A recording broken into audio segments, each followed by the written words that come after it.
It's my great pleasure, as I say, to introduce Richard and his presentation, um, which is going to be focusing on the long-term sustainability of knowledge and the challenges for libraries as stewards of knowledge in increasingly uncertain times. And there are a few people perhaps better equipped to talk on this subject than Richard. He's been Bodley's librarian at the University of Oxford since 2014, and since 2022, he's been the head of gardens, libraries, and museums in Oxford. Prior to that, he had a distinguished career in a number of leading research libraries within the UK. Over the last few years, he has become increasingly visible internationally in terms of being asked to write opinion pieces for international press, notably with the New York Times and a number of articles in the Financial Times here in the UK. And he's also the author of Burning the Books, an absolutely superb title that looks at the history of censorship and book burning. And it's a work that is unfortunate because it feels as if it's becoming ever more timely. So, without any further ado, I will hand over to Richard and please take it away.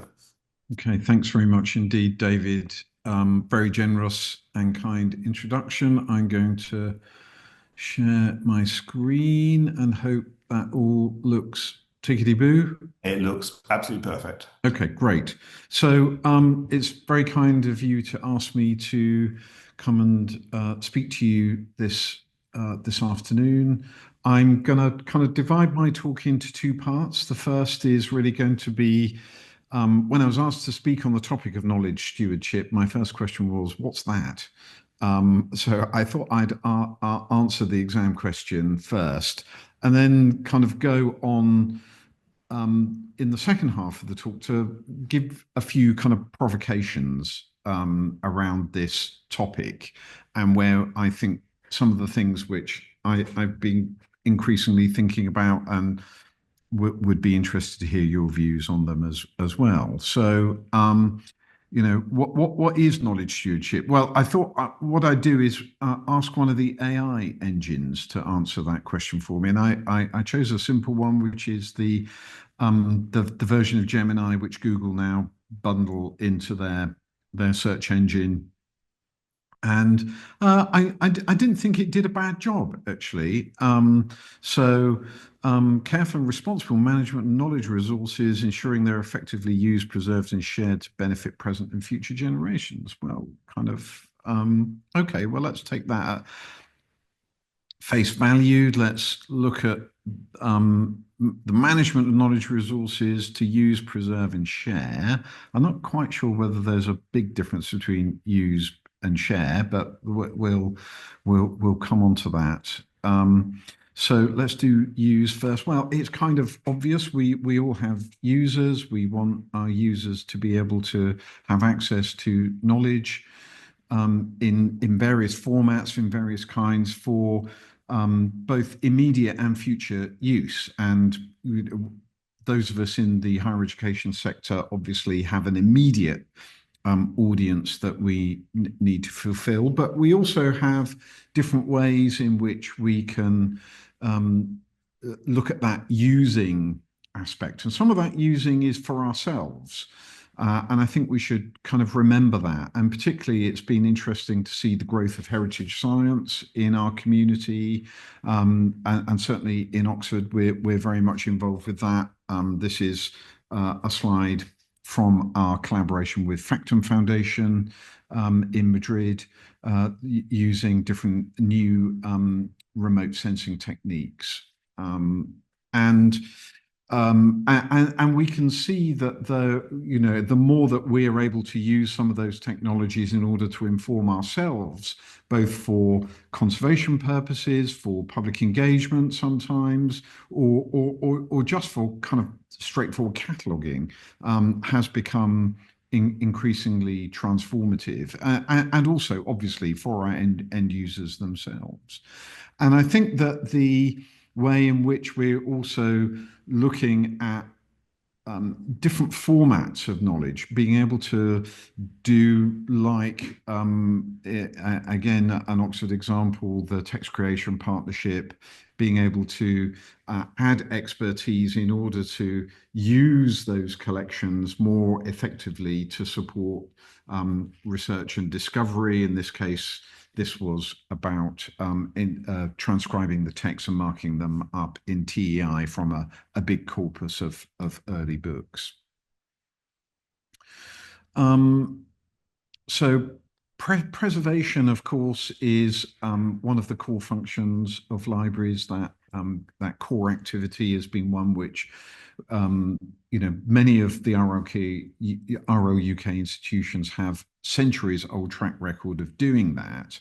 And in the analog world, we've got increasingly better at doing that. We've developed standards around it, and practices and communities of practice that know how to keep analog information alive over very, very long periods of time.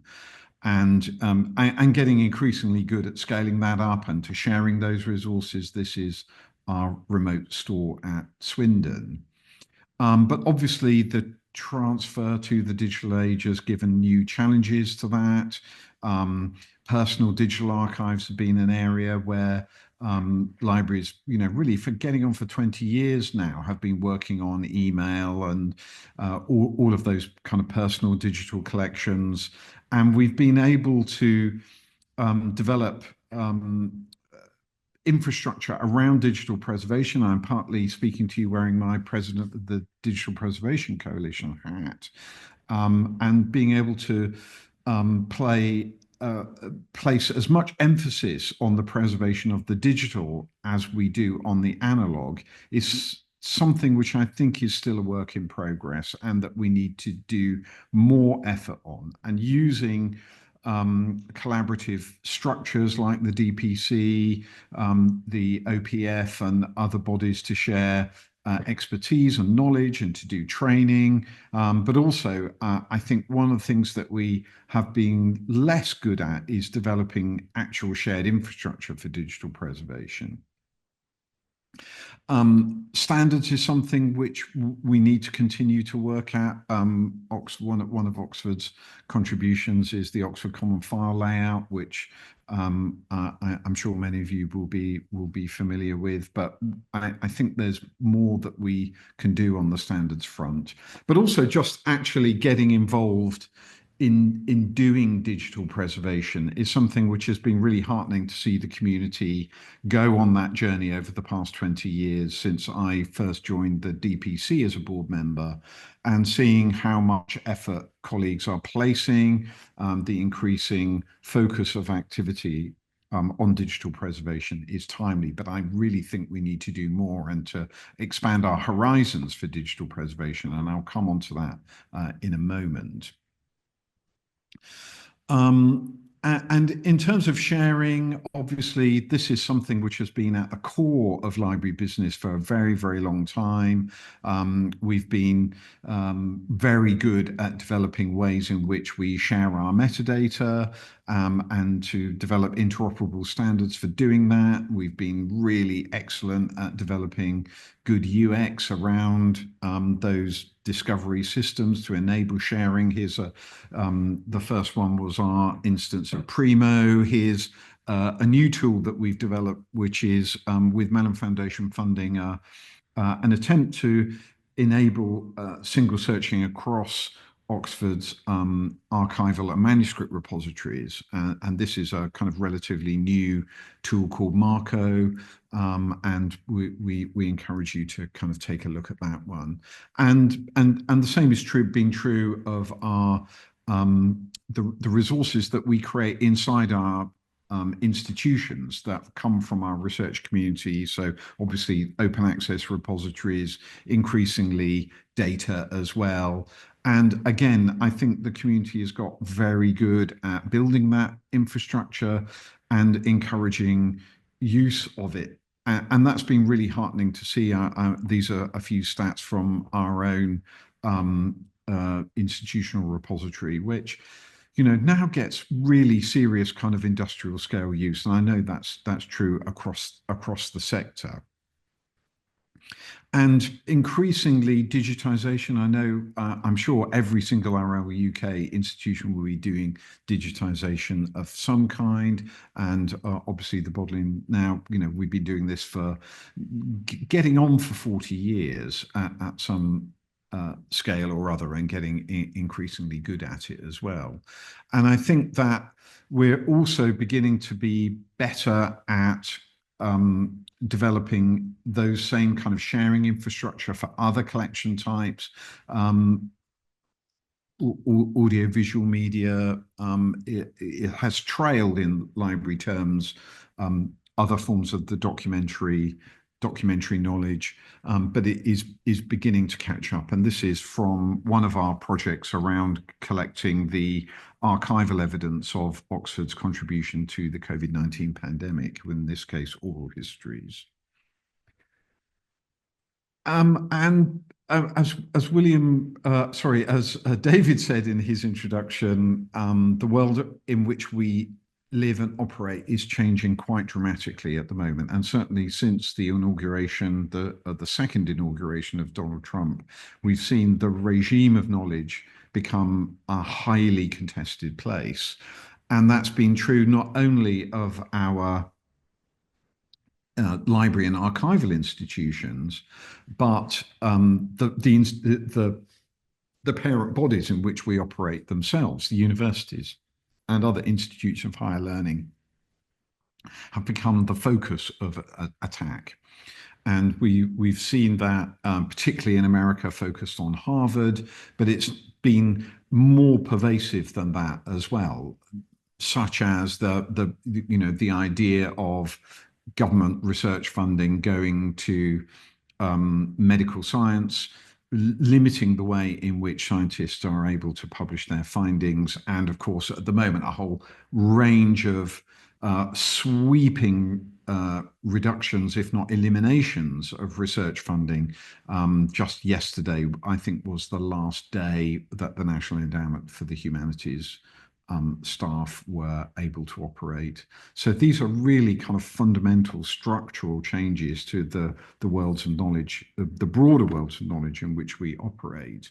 And then we've seen the institutions themselves come under attack in very kind of specific ways. The firing of the archivist of the United States in early February was shocking enough, but that's been followed in the last 10 days with the removal of all of the members of the committee that determines classification of classified materials in the National Archives. So that function that used to be one parceled out to experts from across relevant communities is now being controlled directly by the government. And then we've seen the kind of the regimes of AI come into play. Oxford has been a player in that, and I'll come back to that in a moment. But of course, for the library world, perhaps the most shocking but unfortunately anticipated occurrence took place in May with the sacking of Carla Hayden, the Librarian of Congress, and other senior colleagues, including Shira Perlmutter, the head of the Copyright Office in the library. And the reasons for their dismissal are highly spurious. So the accusation that Carla Hayden was providing inappropriate material for children to read inside the Library of Congress, when you need to be 16 to get a reader's card, for example. And the idea that there is a separation of power within the American regime seems to have been swept aside.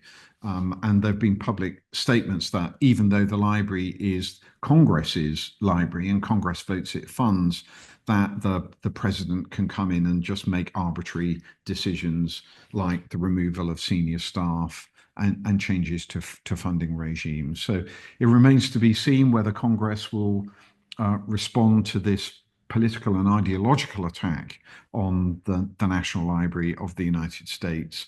But I think it marks a kind of very significant change in the context in which we're operating. And I'd like to, suggest some ways in which we need to adapt our thinking, our strategies to, take account of some of these realities. So let's focus on some of the challenges for now. The first of those is the tech bros. It was quite striking to see them all lining up on the front row of the inauguration of Trump in January. They were only there because they paid a lot of money to fund the inauguration, but they were only doing that in order to get a seat at the table of the most powerful person in their world, the president. And it's no surprise that it's around regulation of their industry that they were seeking to gain as much influence as they possibly could. And I think the way in which government policy, I think it's a generous term to call it policy, the whims of the Trump administration around the tech space, like in other areas, tariffs, for example, show how vulnerable these platforms are, how ephemeral this world can become. And but also because it's increasingly these kind of major knowledge infrastructures, transnational knowledge infrastructures, are concentrated into fewer and fewer hands. I think we need to be increasingly concerned as to how we can protect knowledge, steward knowledge effectively for present and future generations. And I think the fundamental principle that I'd like to, I think the library and archival world needs to hold on to is the idea of trusted knowledge. And when the platforms of knowledge creation like social media or the web are shown to be so ephemeral, I think we need to kind of be able to demonstrate to our users, to the public, that we are providers of trusted knowledge. And at the core of that must be preservation, but also the infrastructure that we wrap around our collections in order to ensure that long-term accessibility, whether they're kind of the shelf marks and the physical standards that we use for our physical collections, or it's the persistent identifiers and the digital preservation infrastructure that we put around our digital collections. The idea that the knowledge that we steward can be trusted, that we can ensure that it hasn't been tampered with or altered, that it can be relied upon for verification, use and reuse long into the future. That's something that we need to really hold on to and to promote.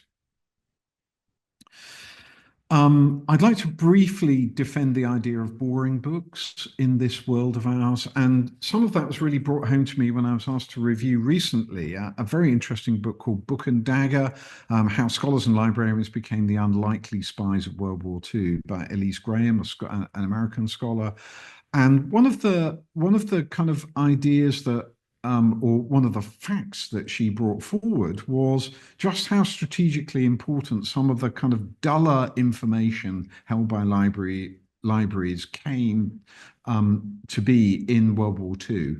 For example, when the American forces landed in North Africa, ahead of that, librarians seconded to what became the SOE, the Strategic Operations Executive, are populated by many librarians and archivists and scholars and housed very close to the Library of Congress.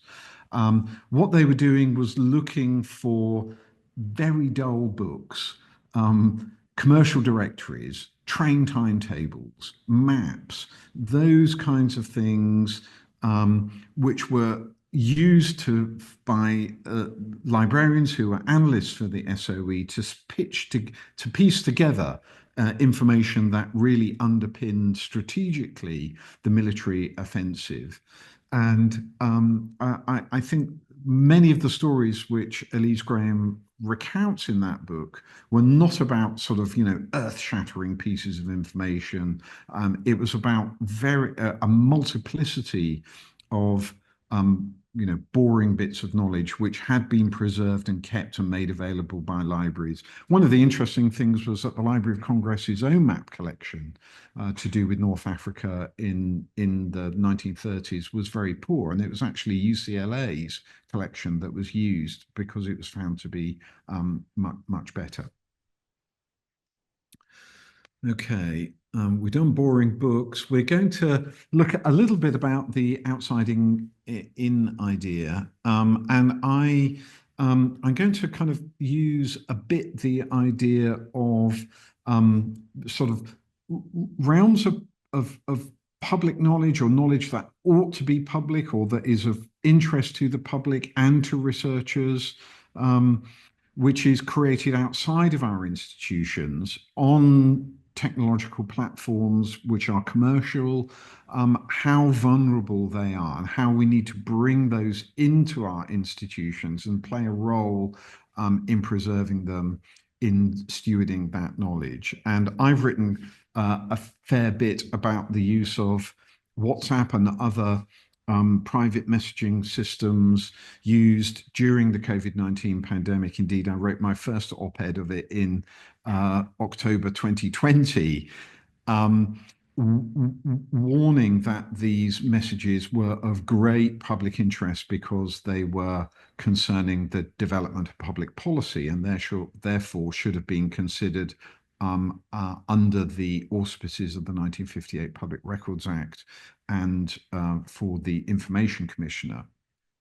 And of course, the whole Partygate issue came to rest on WhatsApp messages and evidence that had been kept fortunately, on individuals' phones, and subsequently came to bring down the Boris Johnson government. And so I think that the regimes of knowledge need to be increasingly aware of the use of these commercial systems, and where there's public interest, to try to bring that knowledge into trusted institutions like university libraries, research libraries and archives. And certainly the piece that Nana Thilstrup, my colleague in the University of Copenhagen, and I wrote about the deletion of websites in the federal government in recent weeks and months really kind of highlights this. And I think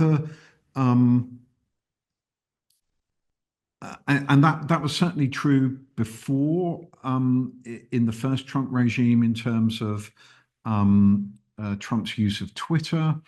And we began to see there the use of what I have termed activist archivists. So Trump's Twitter feed, there was an automatic screenshotting process that was set up to capture not only all of his tweets, but including his deleted tweets.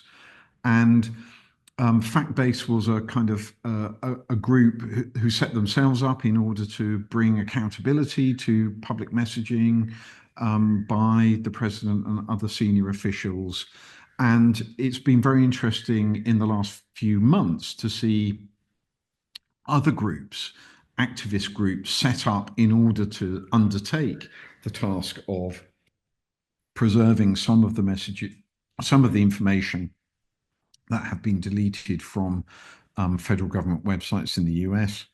The Data Rescue Project being one of the leading examples, where a group of volunteers, they're data scientists, digital humanists, librarians, have come together to kind of rescue information from the website of the Centers for Disease Control, environmental data. And I think they see themselves, I've been in touch with them, and they see themselves as very much as just kind of frontline rescue organizations. And they really want to pass that data, that knowledge, on to other institutions that would take on a longer term role. And it's been really interesting to see the Max Planck Institutes in Germany taking on the stewardship of environmental data that was deleted or removed, but rescued by the Data Rescue Project. Okay, we've done outside in. Rethinking interdependence. So here's something which has been increasingly on my mind since the BL cyber attack back in October 2023. Will shortly be marking the second anniversary of that event. And obviously, the library world is a highly interdependent world. We've depended a great deal on the British Library for their significant knowledge infrastructure, and what the cyber attack showed for me was just how vulnerable we are, or we have become, to single points of failure. And I think the British Library has shown itself to be, although the data that they have stewarded, the knowledge resources were protected from the malware, the application layer that sits above them was almost completely destroyed. And it's the time it's taking to rebuild that and to rebuild the interdependent infrastructure that is part and parcel of it, is just, is going to take many, many years and many, many millions of pounds. And I think, for those of us in the legal deposit libraries, we've been highly affected by the interruption of non-print legal deposit. This was the kind of the corpus as it stood just before the cyber attack, and which, until the last month or so, where we've been able to restart access to the material that had been collected by then, stood at a very, it was a very significant body of material. 1 million books, nearly 12 million e-journal articles, massive amounts of web archive and digital map data. So that material, the interruption, the disruption to the research process and to the education of our citizens have been very, very significant. And it's been, great to have been working together with the other legal deposit libraries in the UK and Ireland to reopen that material. But it was also been striking looking on social media to see, just how much the research community have been affected by it, and that how warmly they greeted the news of the recovery.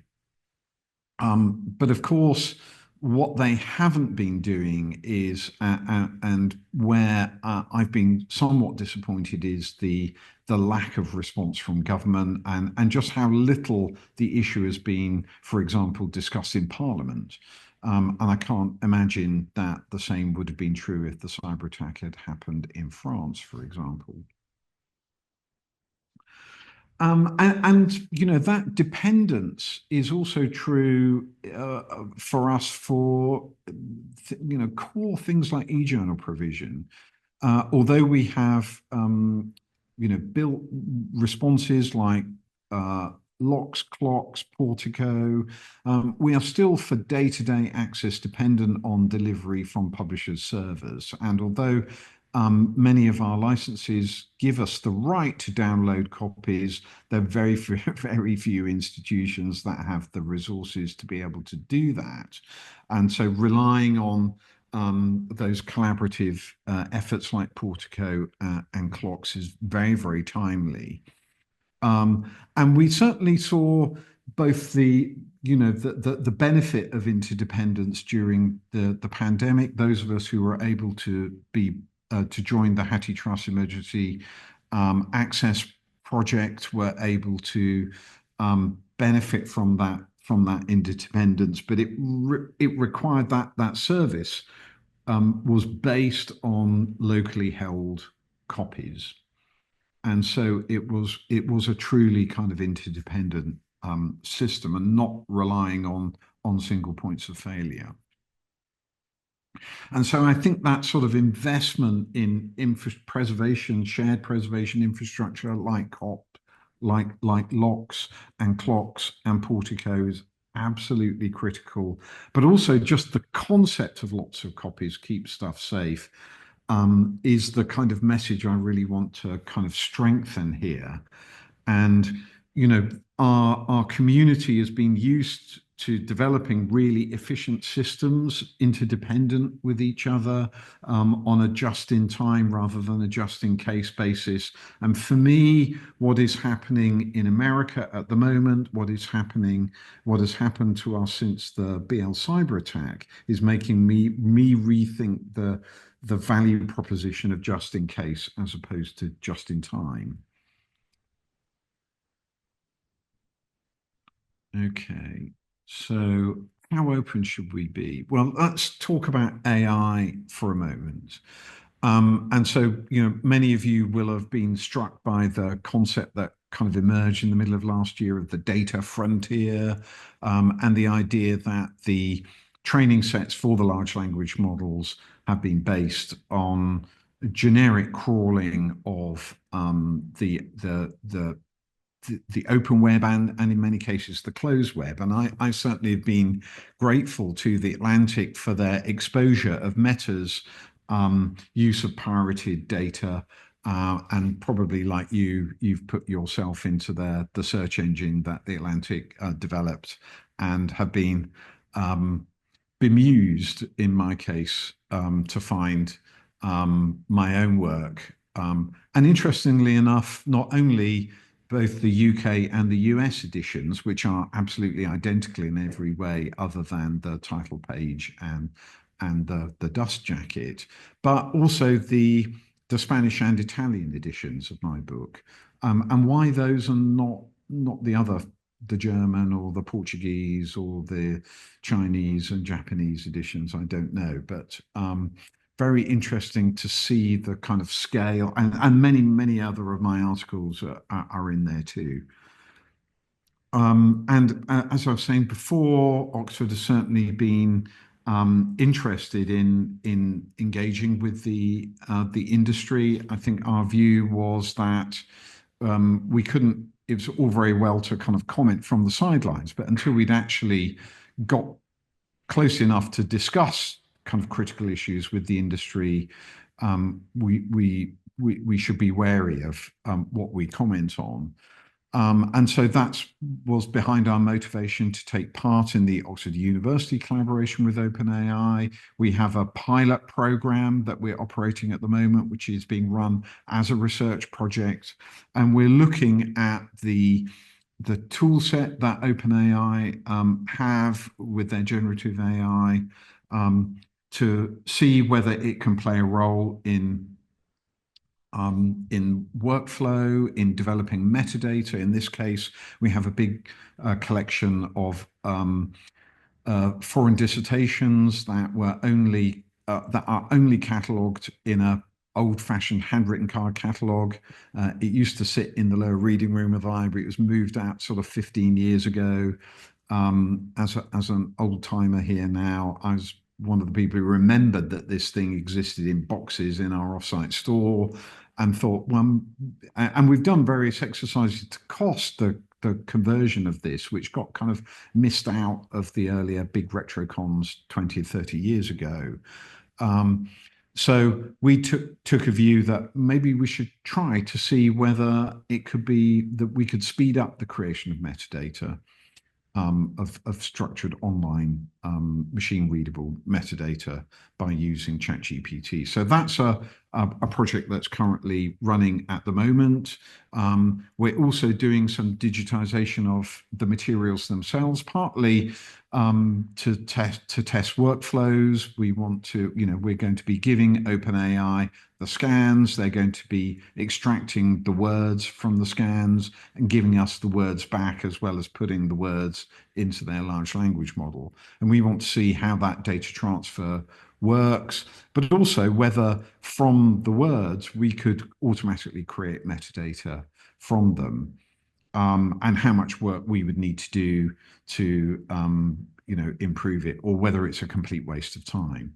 So that's one of the other strands of our project. We're also going to be testing the OpenAI tools on existing data sets. We're taking a look at modern archives, for example, where we already have high quality finding aids and descriptive metadata. and to look at how that compares if we were to pass the scans of the original archive through ChatGPT and to see what comes out the other end. And then finally, we're using some of the funding that we have from the collaboration to do our own investigation, to do a much more serious, in-depth analysis of our collections, looking at copyright in particular, to look at where we could and should go next with digitization. So they're the 4 strands of the project we have with OpenAI, and that's, like I said, a pilot project. We'll be sharing the findings of that with the community towards the end of the year or perhaps early next year. But what I've also been doing recently is looking at the basis of the large language models training sets, which are created through an organization called Common Crawl that does kind of large scale web archiving or web crawling in order to create the training sets that feed the large language models. And one of my academic colleagues in computer science found this website and did a little bit of analysis, a little bit of looking around himself, and shared it with me because it was quite striking to see. And these are the most commonly crawled, most heavily represented domains in the Common Crawl training sets, and just how prominent the university websites are. And top of the league table of university domains in the Common Crawl set is Oxford's, and quite significantly higher than the next one down in the league table, which is MIT's. So it really made me think just how much. So either we've got an enormous website that's sprawling, and or we're exceptionally good at search engine optimization, or Common Crawl are adjusting their algorithms to take as much data as possible from the Oxford domain. It may be a combination of all 3. We're doing some investigation into that at the moment. But it makes me think about the availability of open resources that we've been doing a lot of work. We put a lot of emphasis into this, and we've really kind of done a lot to make Oxford's own research openly available. But if it's going to be so heavily represented in the training sets, there are 2 ways of looking at it to me. One is that that's a good thing, because generative AI is being based on training sets which have a lot of high quality, trusted information in there. That Oxford's own research. Think of all the Oxford theses that we've made openly available and get downloaded so heavily. That's good because Oxford gets well represented in terms of its research, but also we know it's high quality, trusted data, and that's a good thing to have coming out of the other end of generative AI. The other way of looking at it is that particularly our younger researchers, many of whom will have just deposited their open access theses, are being ripped off by heavily commercial organizations, and that they're not being compensated for the intellectual effort that they put into their research work. So I don't have an answer to that. I think there may be a mixture of those 2 things may not need to be in opposition to each other. I think it may be that we hold public domain works, like all the stuff that we've been digitizing in the Bodleian has been very, very strictly public domain. And we may want to think of that differently to theses in particular, where they come from young researchers. But I think we need to go through the exercise of rethinking our approach to open in this new knowledge regime, part of our role as stewards. I'm going to try and speed up here. Back to the future. Well, this is really just a placeholder for thinking about archiving the web and social media in particular, and that kind of core function of libraries in their knowledge stewardship roles to, collect, preserve, and share knowledge, and thinking about the vulnerability of social media. In particular, some of the work we've done recently has been looking at the Ukraine crisis, and both archiving feeds from both Russia, Ukrainian, and other Central and Eastern European figures. We think of this increasingly not just as research material, but potentially as evidence, and thinking about some of the kind of moral and ethical issues around that, which are quite complex. But of course, you can't really understand the 21st century unless you are able to look at it through the lens of social media. And of course, the big social media companies don't have archiving in their business models. And there's so much kind of use of that material. And if you like, local archiving by researchers, certainly that's true in Oxford. Here's an example from NYU where the shifting policies in terms of their APIs in particular mean that there's a lot of illegal scraping going on of these sites to do the kind of social social science data analysis, and just kind of flagging that there are some institutional efforts to do social media and related web archiving.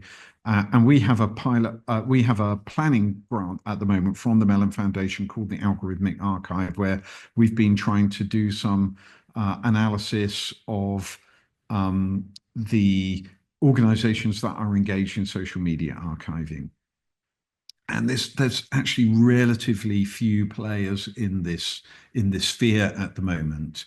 And so this is kind of work in progress. I wouldn't want any of this data to be kind of quoted at the moment.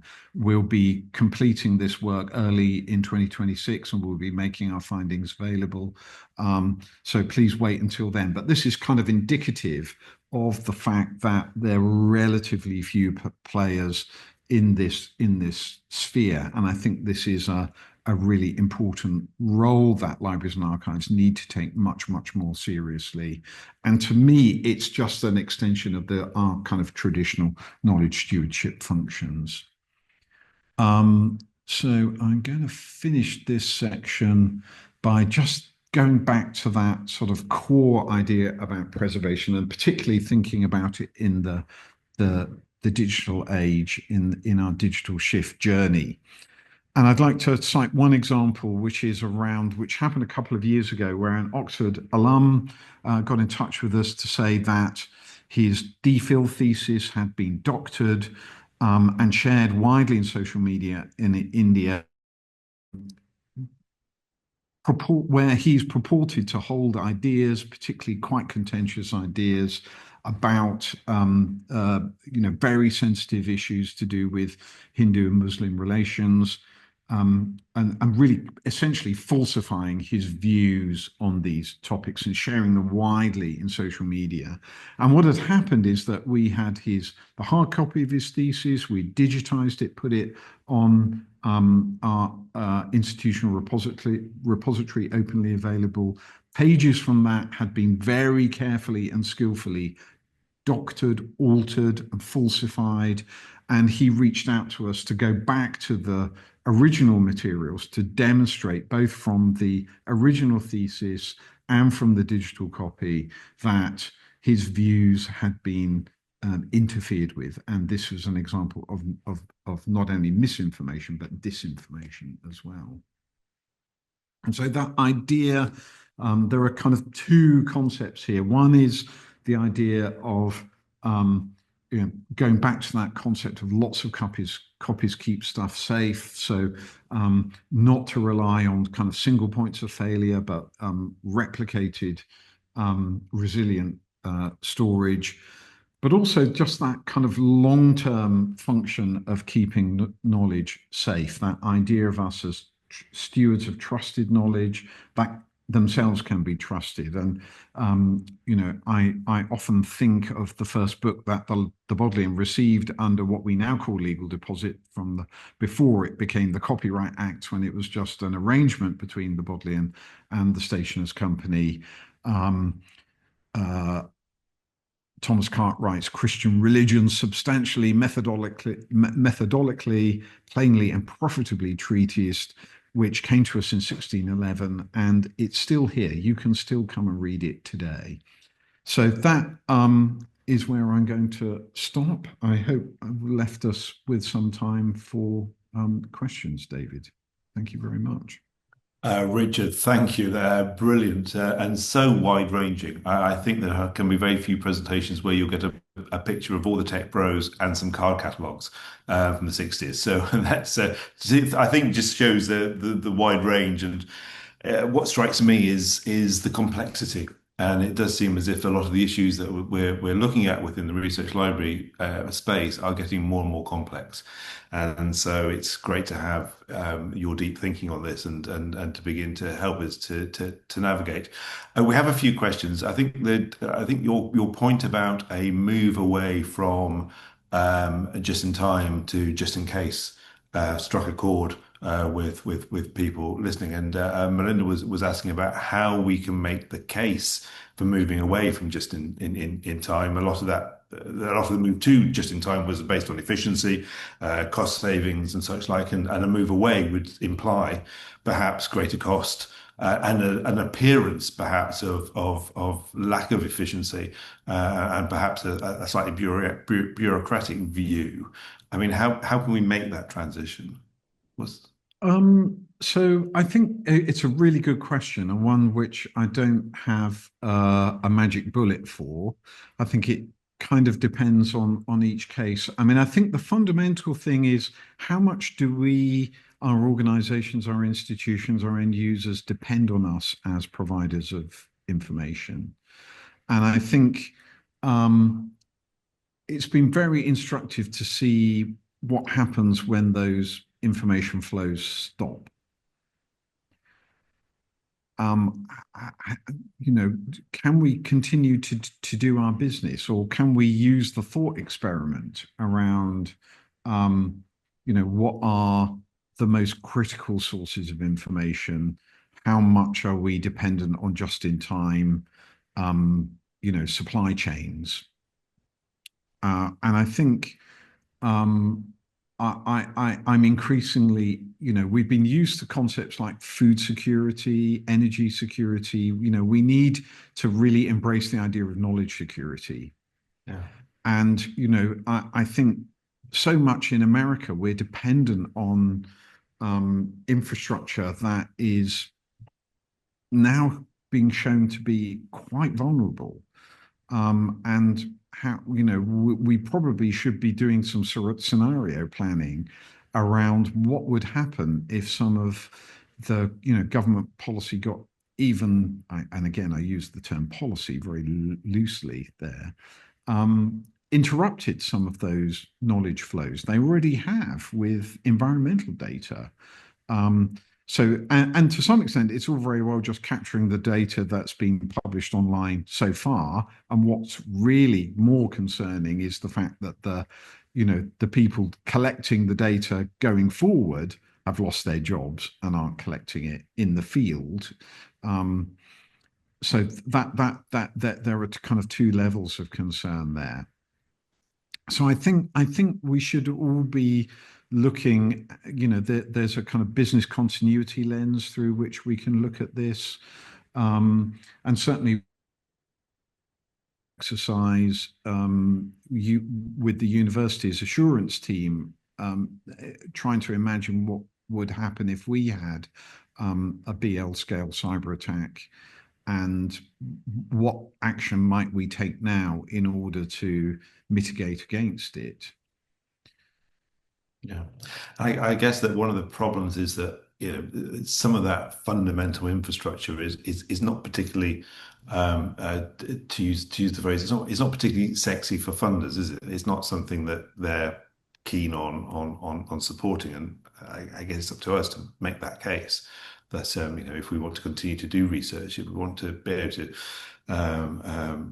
continue in that way, then we need to have that redundancy in place and that infrastructure to allow us to do it.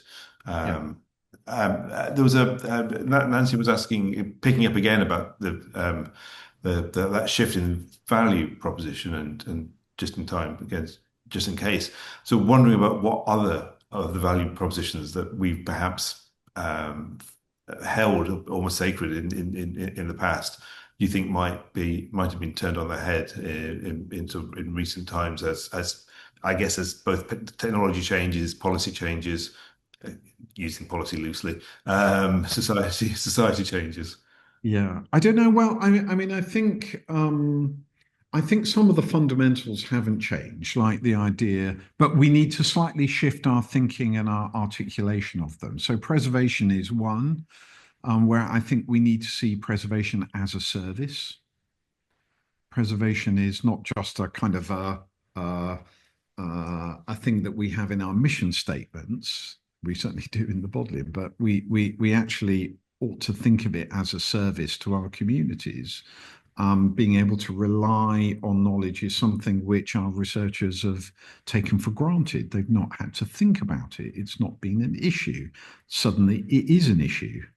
And we need to be able to show that all the money that we spend on infrastructure, we did it a bit in the pandemic. We were really good. We kept our communities running. We kept our industry going to some extent in many institutions because the library kept functioning because we had robust digital infrastructure that could work.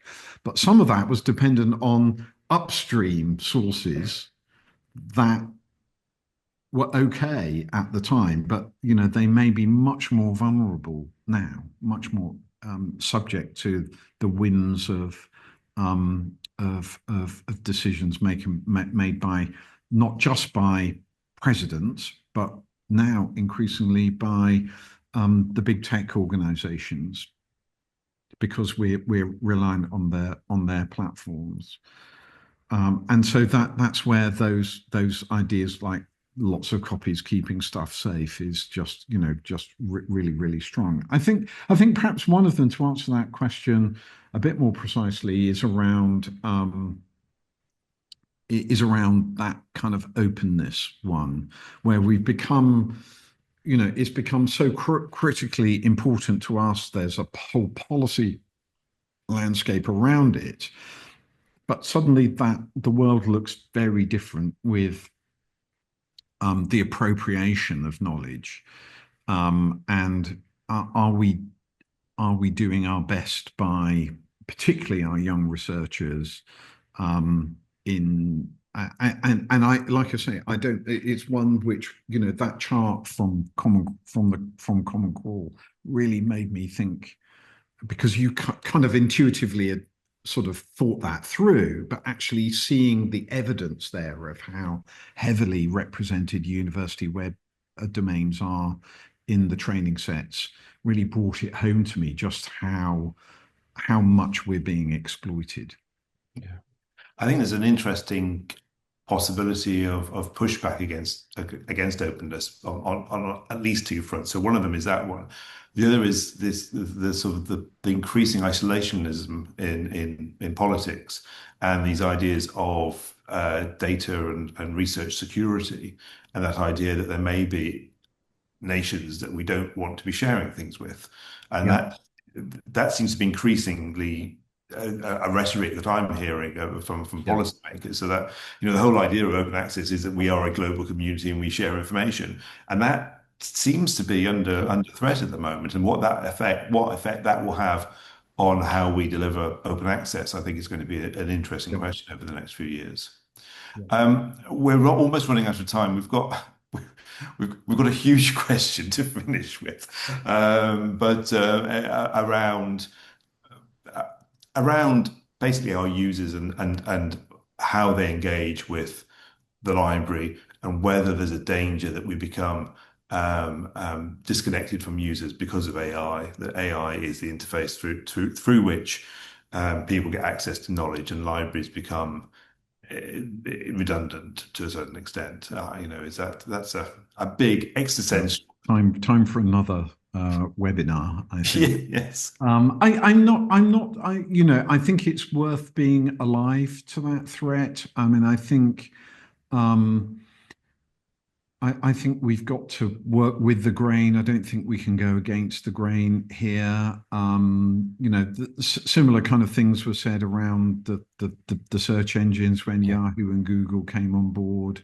Rumors of the death of the library have been exaggerated before, and I think that's partly why we need to be working with the industry rather than avoiding them like the plague, because our users are jumping right in there. And I think a huge amount of it is going to be the role of libraries in educating our users, our students, our faculty, our young researchers in particular, and really understanding the pitfalls of using those tools as well as the benefits of it. Yeah. Yeah. And like all tools, they have their advantages and disadvantages. So it's working out which are which.